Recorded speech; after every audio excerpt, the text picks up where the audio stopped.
Mummy? हाँ ईशान, मेरी mummy है। तो तुमने बताया क्यों नहीं? क्यों? तुम्हारी माँ और मेरी माँ में कोई फर्क है क्या? शायद तुम्हें ऐसा लगता होगा, लेकिन मुझे ऐसा नहीं लगता। अरे छोड़ो ये सारी बातें। तो तुमने इतना सब कुछ बोल दिया, मुझे लगा तुम्हारी मम्मी आई है। हाल तो मेरा बीपी चढ़ गया, इतना गुस्सा होगी मैं।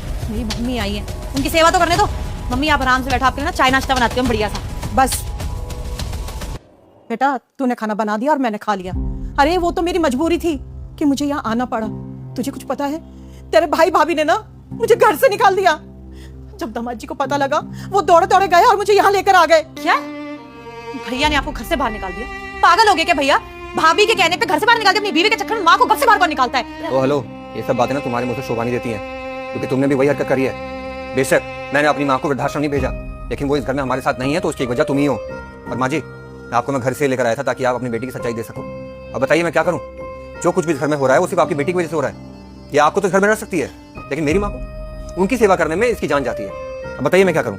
बेटा, आप मुझे ना वृद्धाश्रम छोड़ दीजिए। कम से कम मुझे ऐसी औलादों की शक्ल देखने को तो नहीं मिलेगी। नहीं मम्मी, अब कोई वृद्धाश्रम में नहीं रहोगे, आपकी बेटी जिंदा, आप यहाँ रहोगे। शायद सॉरी, मुझसे गलती हो गई। मैंने अपने कंफर्ट के लिए तुम्हारी माँ को यहाँ रहने नहीं दिया, लेकिन जब सेम मेरी मम्मी के साथ हुआ, मुझे पता चला कि कितना बुरा लग रहा होगा तुम्हें। तो मम्मी जी को लेके आओ, मैं उनसे हाथ जोड़ के माफी मांगूंगी, पैर पड़ के माफी मांगूंगी। मुझे पता है मुझे माफ कर देंगे, तो फिर पूरा परिवार ना अच्छे से रहेंगे यहाँ पे। प्लीज मम्मी, आप भी कहीं मत जाओ, मैं सब कुछ ठीक कर दूंगी। ठीक है, तुम अपनी माँ की खातिरदारी करो, मैं अपनी माँ को लेकर आता हूँ।